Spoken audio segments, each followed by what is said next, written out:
Sir, இந்த சீமாட்டி கிராண்டால உங்க function family function கொண்டாடிங்க இல்லையா? அது எப்படி இருக்கு உங்களுக்கு? எப்படி ஃபீல் இருக்கு? நல்லா இருக்கு, நல்லா இருக்கு. ஆ. குறிப்பாக உங்க சமையலே கொஞ்சம் நல்லா தான் இருந்தது. எதுவும் வந்து not bad. A to Z taste நல்லா தான் இருந்தது. எல்லாமே எல்லா உணவும் அருமையா இருந்தது.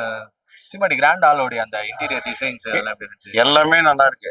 ஹால் புதுசா இருக்கிறதுனால இப்ப வர இன்னைக்கு மழையா இருக்கா, கிளைமேட்டுக்கு இந்த மழையோட சேர்த்து பார்த்தா பாயிண்டோட பொள்ளாச்சியில இருக்கிற மாதிரி, கேரளா பாயிண்ட்ல இருக்கிற மாதிரி இருக்குது. இந்த மழையை இந்த சீன் பார்க்க சொல்ல இந்த கல்யாண சத்திரம் ரொம்ப சூப்பரா தான் பண்ணியிருக்காங்க.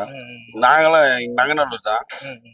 எனி ஃபங்க்ஷன்னா இங்க வந்து புக் பண்ணலாம் தான் நினைச்சுக்கிறோம். ஏன்னா எல்லாமே நீட்டா இருக்குல்ல, புதுசா பார்க்கறதுக்கு சர்ப்ரைஸா இருக்கு. எல்லாமே நல்லா இருக்கு. நல்லா இருக்கு, அருமையா இருக்கு.